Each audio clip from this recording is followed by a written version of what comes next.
An auto-transformer compensator is a type of transformer utilized to enhance the power factor of a load.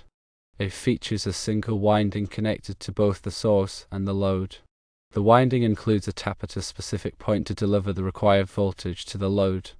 Depending on the desired power factor correction, the auto-transformer compensator can either raise or lower the voltage supplied to the load.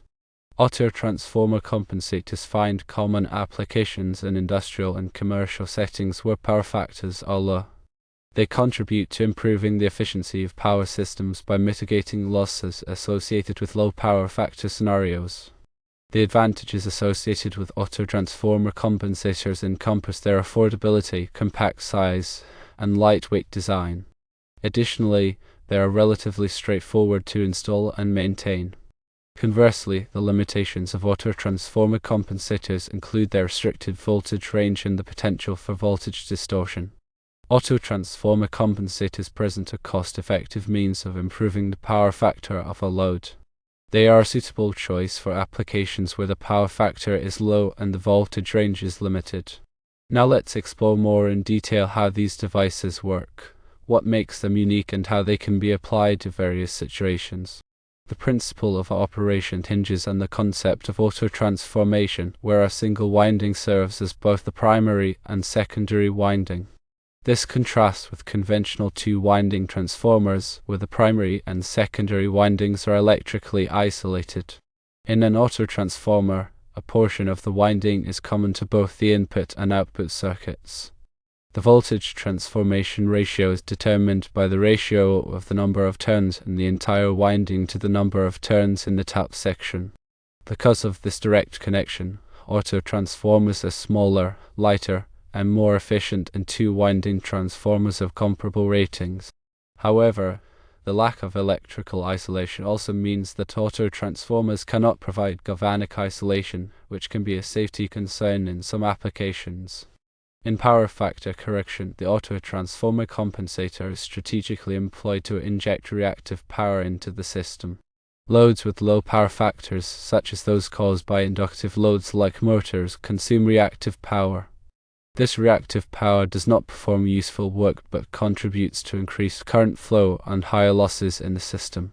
By introducing a compensating amount of reactive power, the auto-transformer helps to bring the power factor closer to unity, thereby improving efficiency and reducing the overall current demand. When considering the advantages, firstly, the low cost is a significant factor. Auto-transformers generally require less material than conventional transformers, leading to lower manufacturing costs. Secondly, the small size and lightweight are beneficial in applications where space is limited or where portability is required. Thirdly, the simple design translates to ease of installation and maintenance, reducing downtime and operational expenses. However, the disadvantages should also be carefully evaluated. Firstly, the limited voltage range means that auto-transformers are not suitable for applications requiring a wide range of voltage adjustments. Secondly, the potential for voltage distortion is a concern, especially if the load is nonlinear. In such cases, harmonic filters may be necessary to mitigate the distortion. Applications of auto-transformer compensators are diverse. They are commonly found in motor starting circuits, where they reduce the starting current of large motors. They are also used in voltage regulation to maintain a stable voltage level in distribution systems. In industrial heating applications, auto-transformers provide the necessary voltage adjustments for heating elements. Furthermore, they are employed in power transmission systems to compensate for voltage drops and improve system stability. Installation considerations include ensuring proper grounding to prevent electrical hazards. Overcurrent protection is essential to safeguard the auto-transformer from damage due to overloads or short circuits. Voltage monitoring is also crucial to ensure that the voltage remains within acceptable limits. Regular maintenance, such as inspecting connections and checking for signs of overheating, is necessary to prolong the lifespan of the auto-transformer. From a safety perspective, it is imperative to adhere to all applicable electrical codes and standards during installation and operation. Only qualified personnel should perform any work on auto-transformers. Proper labeling and signage should be in place to warn personnel of potential hazards. Regular inspections and testing should be conducted to identify and address any potential safety issues. When selecting an auto-transformer compensator, several factors must be taken into account. The load requirements, including the voltage, current, and power factor, should be carefully considered. The desired power factor correction should be determined based on the specific application. The voltage range and the potential for voltage distortion should also be evaluated. Furthermore, the environmental conditions such as temperature and humidity should be taken into account. Finally, the cost and availability of the auto-transformer should be considered. In summary, auto-transformer compensators offer a practical and economical solution for improving power factor in various applications. While they have limitations, their advantages often outweigh the drawbacks, making them a popular choice in many industrial and commercial settings. By understanding the principles of operation, advantages, disadvantages, and applications, engineers and technicians can effectively utilize auto-transformer compensators to enhance power system efficiency and reliability. Let's consider some specific scenarios where auto-transformer compensators are particularly advantageous. In manufacturing plants with numerous electric motors, the cumulative effect of inductive loads can significantly degrade the power factor. Installing auto-transformer compensators near motor control centers can provide localized power factor correction, reducing the overall current demand and improving the plant's energy efficiency. In commercial buildings with large HVAC systems, the compressors and fans can also contribute to low power factors. Auto-transformer compensators can be integrated into the HVAC system to improve the power factor and reduce energy costs. In data centers where a stable and reliable power supply is critical, auto-transformer compensators can help to maintain voltage levels and reduce the risk of equipment malfunction. In renewable energy systems, such as solar and wind farms, auto-transformer compensators can be used to integrate the generated power into the grid more efficiently.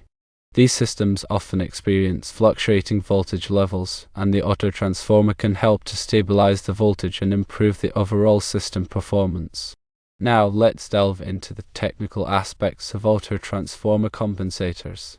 The equivalent circuit of an auto-transformer is similar to that of a conventional transformer, but with the primary and secondary windings sharing a common section. The shared winding results in lower impedance and reduced losses compared to a two-winding transformer. The voltage regulation of an auto-transformer is typically better than that of a two-winding transformer, meaning that the output voltage remains more stable under varying load conditions. The efficiency of an auto-transformer can be as high as 99%, making it a highly efficient device. However, the lack of electrical isolation can be a limitation in some applications. The impedance of the auto-transformer is a critical parameter that affects its performance. The impedance should be carefully selected to match the load requirements and the desired power factor correction. The impedance can be adjusted by changing the number of turns in the tapped section of the winding. The power rating of the auto-transformer should be sufficient to handle the load requirements. The power rating is typically expressed in kilovolt amperes or kvolt amps. The auto-transformer should be derated if it is to be operated in high ambient temperatures or at high altitudes. The insulation of the auto-transformer is also a critical consideration. The insulation should be able to withstand the voltage stresses and environmental conditions. The insulation is typically made of materials such as paper, varnish, or epoxy resin. The cooling of the auto-transformer is important to prevent overheating. Auto-transformers can be cooled by air, oil, or water. Air-cooled auto-transformers are typically used for smaller ratings, while oil-cooled and water-cooled auto-transformers are used for larger ratings. When installing an auto-transformer, it is important to follow the manufacturer's instructions. The auto-transformer should be mounted on a solid foundation and should be properly grounded. The connection should be tight and secure, and the wiring should be properly sized. The auto-transformer should be protected from moisture, dust, and other contaminants. Regular maintenance is essential to ensure the long-term reliability of the autotransformer. The connections should be checked regularly for tightness, and the insulation should be inspected for signs of damage. The autotransformer should be cleaned periodically to remove dust and dirt. The oil level in oil-cooled autotransformers should be checked regularly.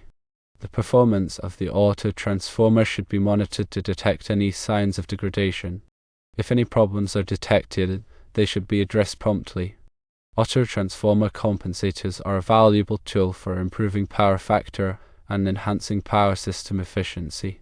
By understanding the principles of operation, advantages, disadvantages, and applications, engineers and technicians can effectively utilize these devices to optimize power system performance.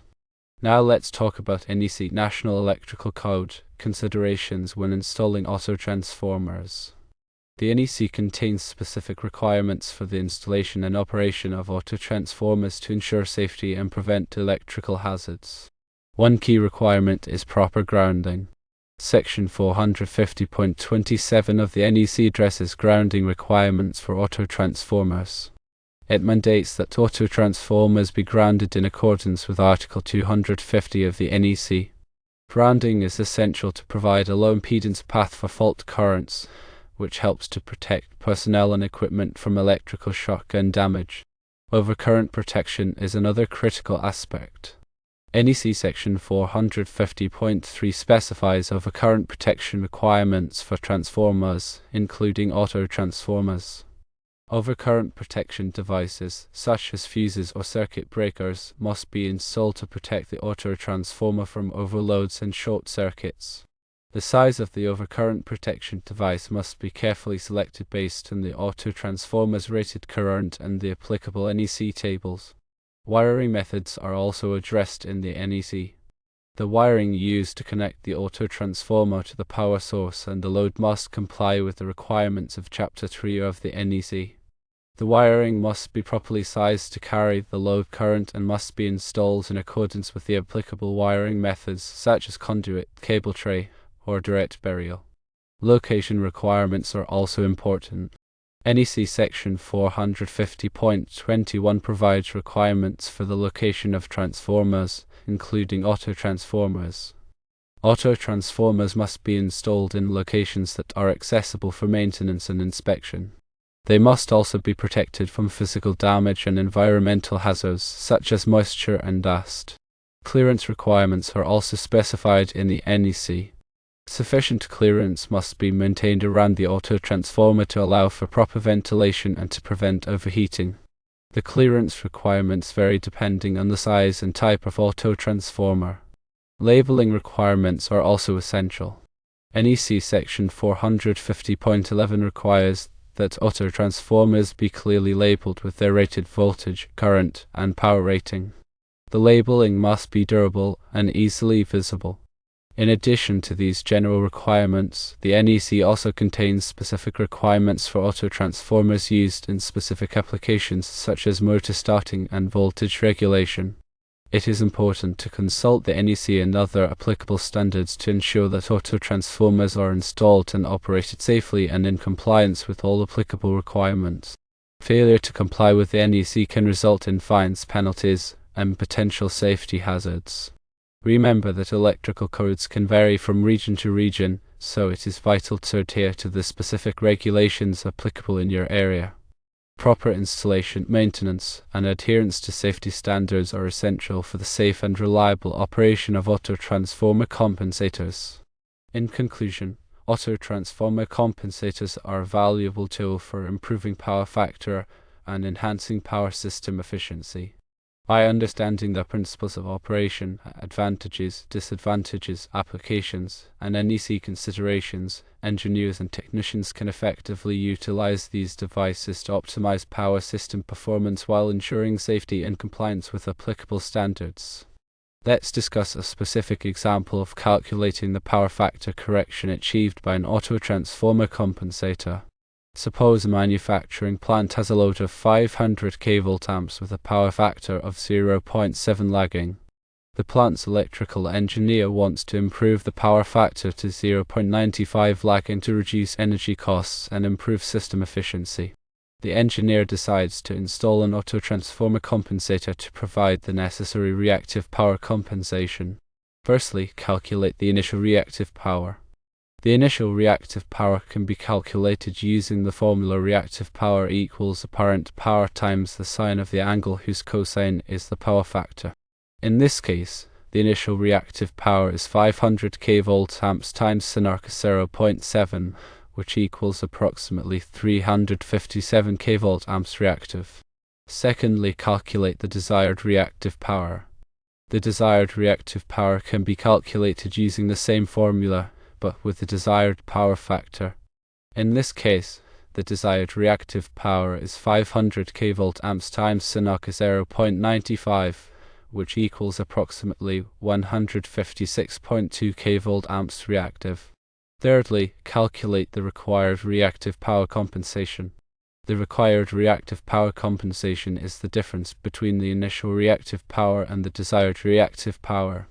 In this case, the required reactive power compensation is 357 kV amps reactive minus 156.2 kV amps reactive, which equals approximately 200.8 kV amps reactive.